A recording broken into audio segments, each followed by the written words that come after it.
Assalamualaikum. Jadi rencananya hari ini aku sama teman-teman aku mau bahas tentang statistik dan juga SPSS. Gimana teman-teman yang di rumah udah tahu belum sih statistik dan SPSS itu apa? Kalau belum tahu kita belajar bareng-bareng ya. Tunggu deh. Kayak aku dari tadi masih sendirian ya. Gimana kalau kita samperin teman-teman aku dulu? Ikut yuk. Nah, sekarang aku udah sampai nih di tempat teman-teman aku. Teman-teman aku ada di situ. Samperin yuk. Nah, sekarang aku udah sama teman-teman aku nih. Tapi sebelumnya kita perkenalan dulu kali ya. Perkenalkan, nama aku Adinda Putri Olivia, biasa dipanggil Dinda. Nama aku Raja Kusmaudana, bisa dipanggil Raja. Nama aku Hendro Paulus, biasa dipanggil Hendro.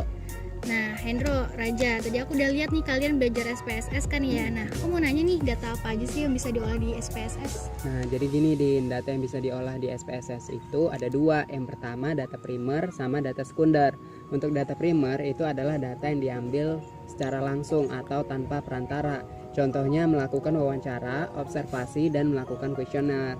Untuk data sekundernya akan dijelaskan sama Raja. Nah, jadi data sekunder adalah data yang diambil dengan perantara, contohnya melalui arsip, buku, dan literatur lainnya.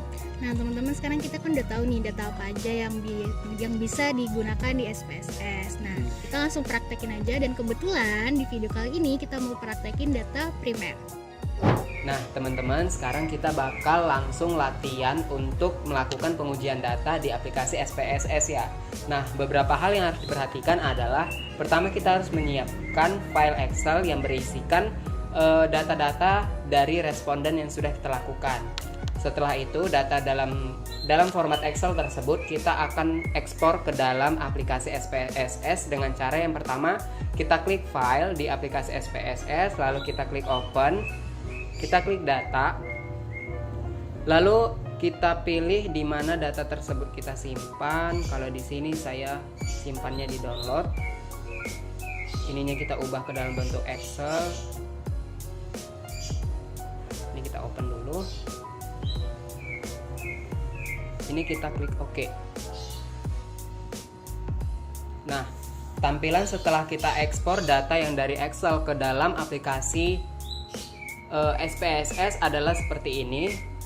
Lalu hal yang pertama kita lakukan adalah untuk ini kolom nomor 1 kita hapus dulu, kita clear. Nah, jadi tampilannya akan seperti ini. Selanjutnya kita akan melakukan langsung untuk pengujian statistik deskriptif dengan cara yang pertama itu, sebelum itu kita harus bikin dulu untuk T bagian TX1 ini kita ubah menjadi labelnya, kita ubah ke harga. Untuk TX2 nya kita ubah ke promosi, TX3 nya kita ubah ke lokasi, dan T untuk Y kita ubah menjadi kepuasan konsumen. Oke. Nah, lalu untuk value-nya itu kita ubah ini dengan caranya kita klik tadi yang titik 3, itu kita isi value 1 untuk label sangat tidak setuju, untuk value 2 tidak setuju, value 3 kita isi dengan ragu-ragu, value 4 kita isi setuju, dan value 5 kita isi dengan sangat setuju. Nah, ini kita klik OK. Nanti di sini akan ada tampilan seperti ini. Selanjutnya kita akan copy supaya lebih cepat. Kita copy.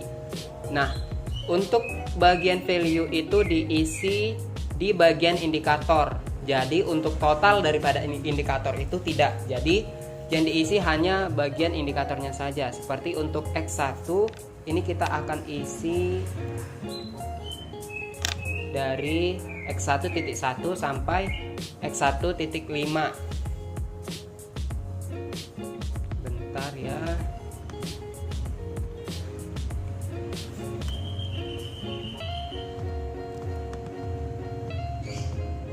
Nah, seperti ini. Lalu untuk X2.1 kita isi juga. Kita langsung paste. Untuk X3.1 sampai X3.3 juga demikian. Kita langsung paste. Lalu untuk bagian Y juga kita langsung paste saja.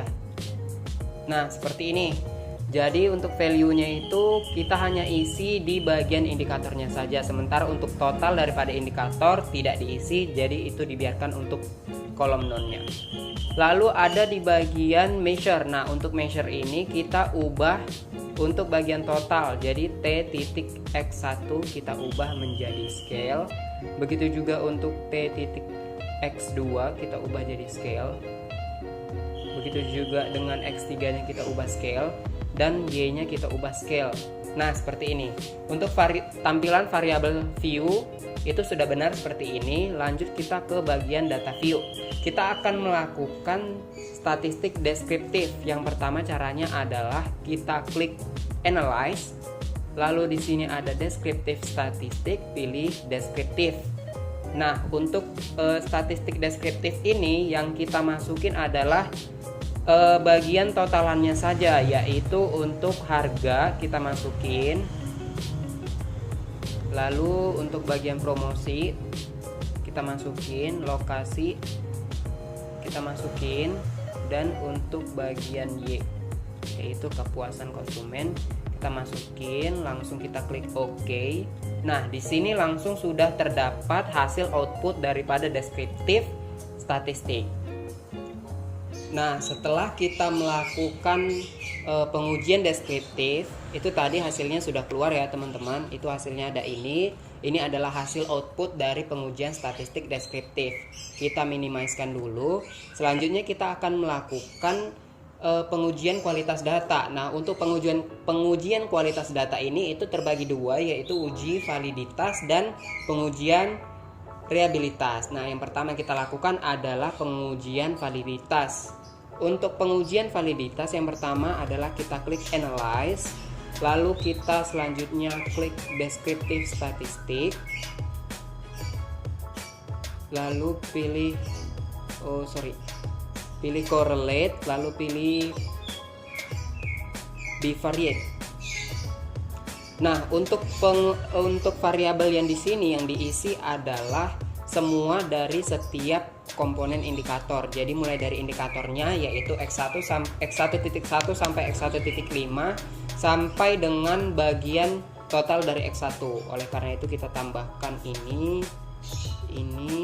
kita tambahin juga, ini juga sama ini. Nah, setelah kita tambahkan, kita klik OK. Nah, di sini sudah ada. Ini nanti akan saya jelaskan. Kita minimizekan dulu ya. Selanjutnya kita lakukan hal yang sama sehingga sampai semua data itu diuji. Jadi setelah ini kita keluarkan dulu, kita kembalikan. Kita lanjutkan untuk memasukkan data dari X2 ini.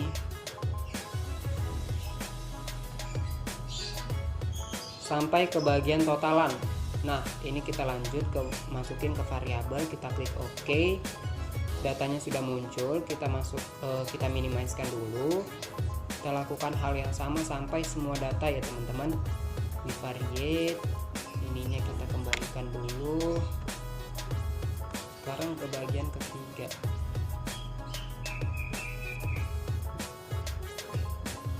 Seperti ini,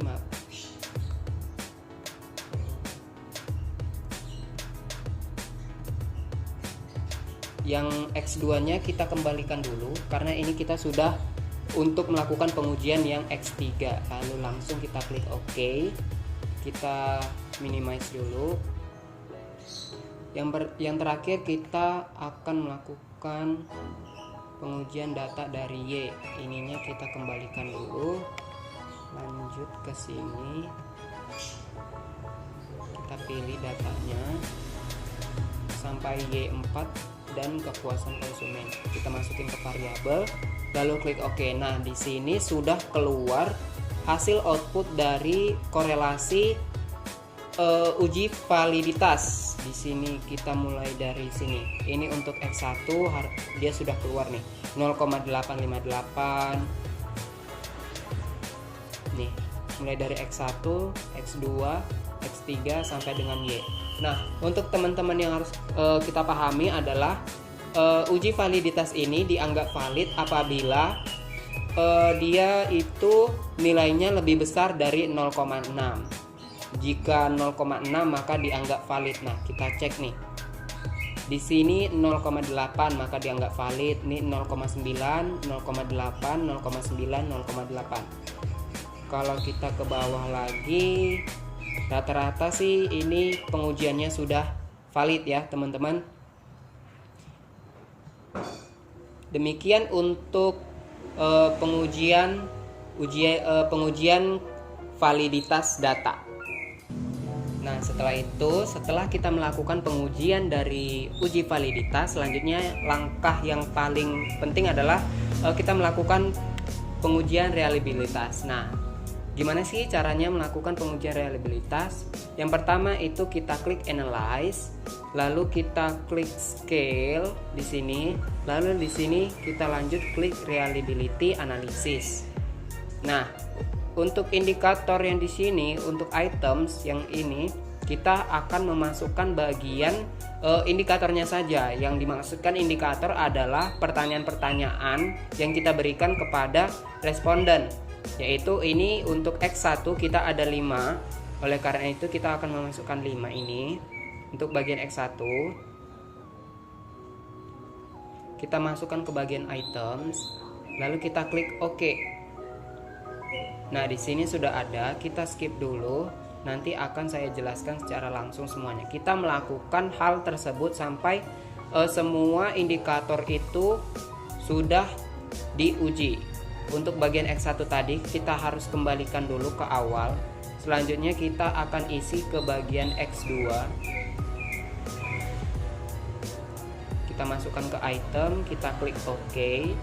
Kita minimize dulu. Selanjutnya kita lakukan hal yang sama, reliability analysis. Yang ini kita kembalikan dulu. Ini X3. Kita masukkan ke item, kita klik OK. Oke, kita skip dulu. Untuk terakhir yaitu bagian Y. Kita klik scale, reliability analysis. X3 nya kita masukkan ke kembali. Lalu selanjutnya kita akan mengisi ke bagian Y sampai 4. Oke, langsung kita masukkan. Nah, di sini adalah sudah keluar hasil output untuk reliability. Nah, gimana sih caranya untuk memastikan apakah data ini valid? Untuk bagian reliability itu dianggap valid. Nah, ini dianggap valid apabila dia lebih besar daripada R hitungnya. Nah, R hitung adalah data yang kita ambil dari sebelumnya. Ini.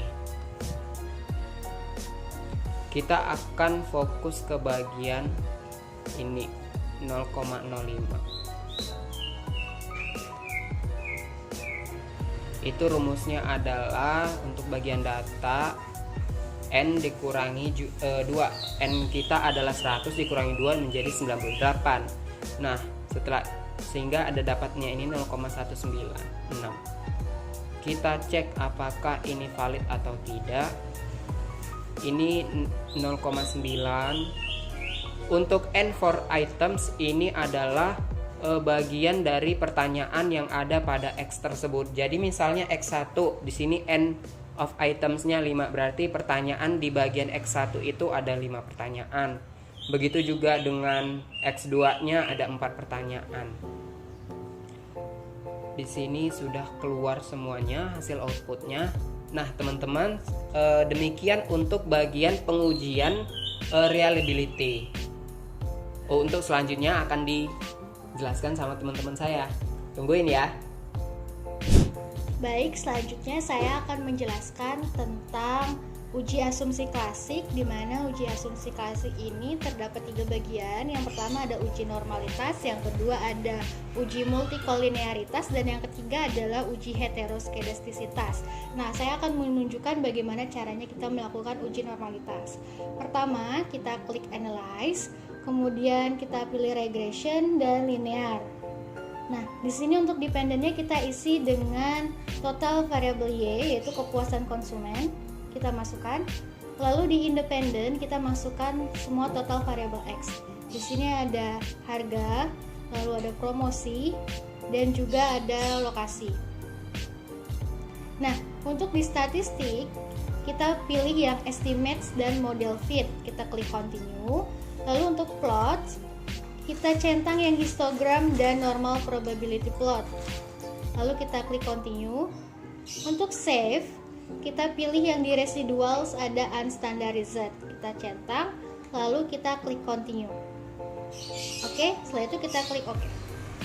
Nah, di sini akan muncul output berupa histogram, di mana histogramnya ini berbentuk lonceng ya teman-teman, dan posisinya sudah di tengah, dan grafik batangnya sudah berada di dalam kurva semua.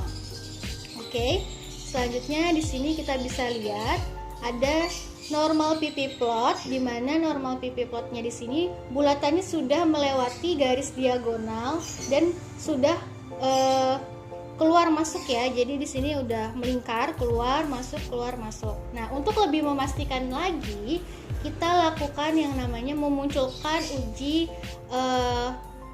uji one sample Kolmogorov-Smirnov. Oke.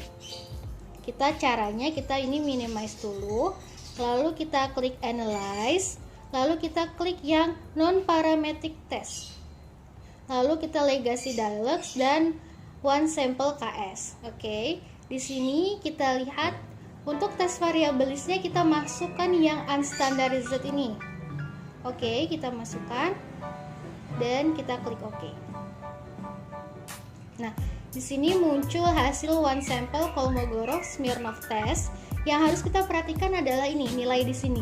Di sini nilainya 0,103, di mana nilainya ini harus lebih besar dari 0,05, dan di sini nilainya sudah lebih besar, maka data penelitian ini sudah lulus uji normalitas. Oke, selanjutnya kita melakukan uji untuk mengetahui adanya indikasi multikolinearitas atau enggak.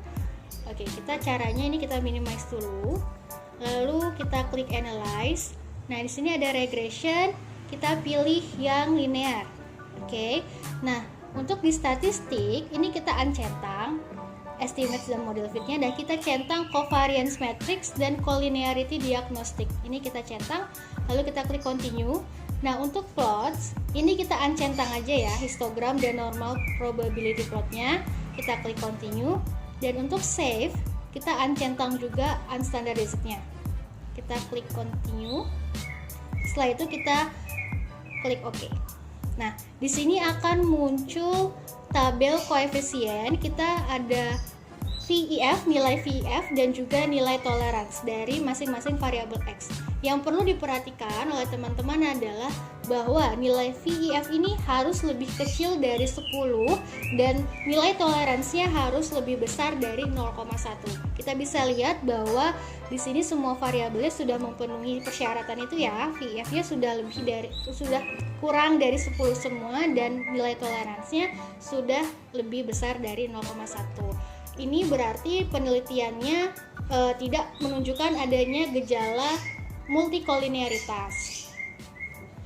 Pengujian yang berikutnya adalah pengujian heteroskedastisitas. Kita untuk mengetahui caranya, kita minimize dulu, lalu kita klik analyze, kita pilih regression, kita pilih linear.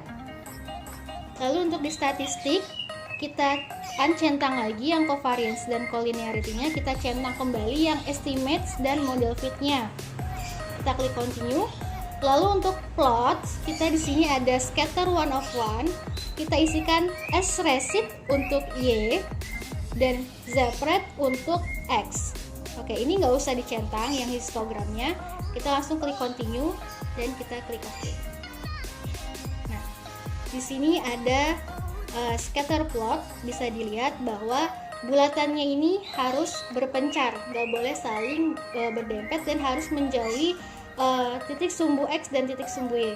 Kita bisa lihat bahwa di sini posisinya sudah di tengah-tengah. Tapi untuk memastikan kembali, kita bisa melakukan yang namanya uji Glatzer. Gimana sih cara melakukan uji Glatzer?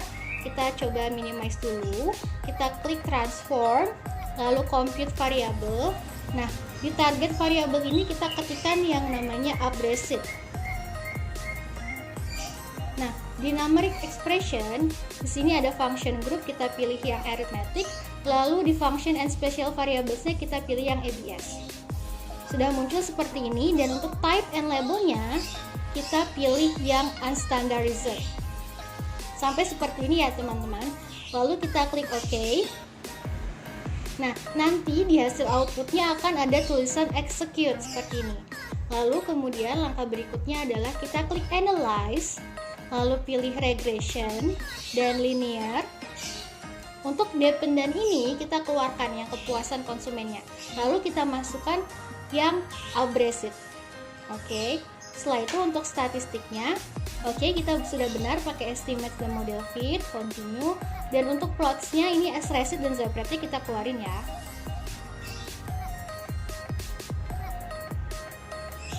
Oke, klik continue, ini nggak usah dicentang, lalu kita klik OK.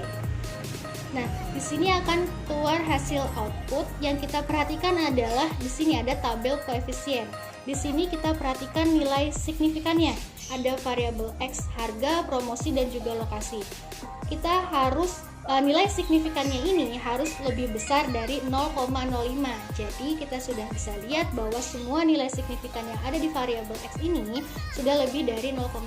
Berarti ini menunjukkan bahwa data penelitian ini tidak menunjukkan adanya gejala heteroskedastisitas.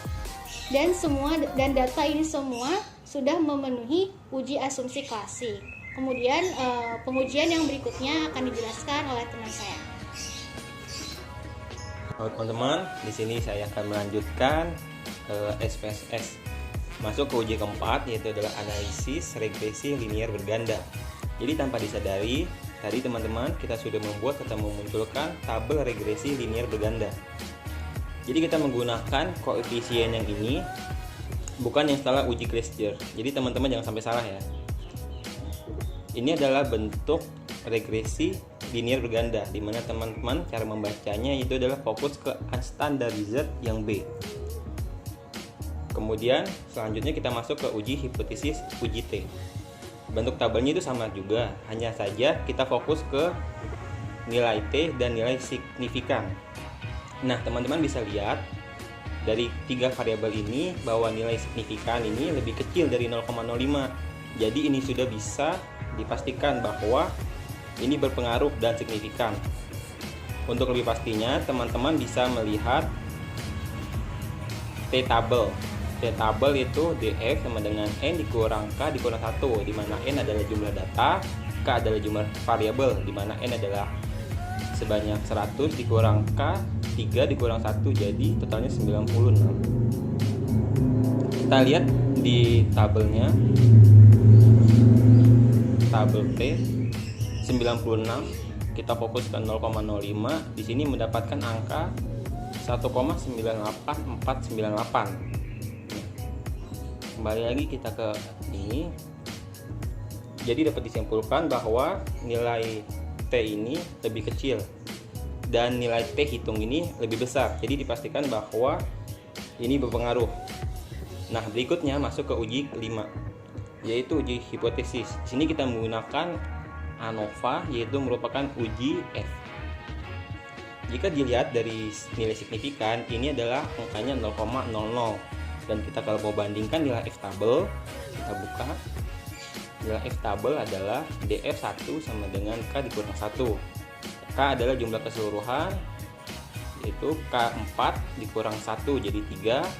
Kemudian DF2 sama dengan N dikurang K, di mana N adalah 100 dikurang K 4 jadi 96. Nah, jadi kita fokus ke F tabel tadi 3 dan 96.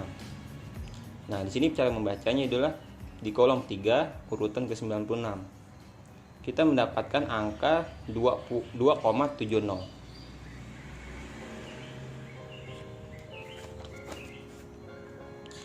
Sedangkan nilai F hitung di sini adalah 220 dan artinya ini lebih besar dari F tabel tadi. Sehingga ini sudah bisa dipastikan penelitian kita berpengaruh dan signifikan. Kemudian Jika nilai uji T dan uji F sudah berpengaruh dan signifikan, otomatis nilai adjusted R-square atau koefisien determinasi ini pasti akan besar. Teman-teman bisa lihat di sini nilainya adalah 0,869. Jadi ini sudah mendekati 100% ya teman-teman. Ingin saya ingatkan lagi, untuk R-square ini untuk dua variabel X, sedangkan untuk adjusted R-square yang ini lebih dari dua variabel X. Nah, kan kita menggunakan 3 variabel X di sini ya. Kemudian dan hanya itu saja yang saya dapat sampaikan. Terima kasih. Nah, itu dia teman-teman video dari kami tentang Pengujian data primer menggunakan software SPSS. Semoga video ini bermanfaat buat kita semua ya. Mohon maaf bila terdapat kesalahan. Wassalamualaikum warahmatullahi wabarakatuh. bye bye.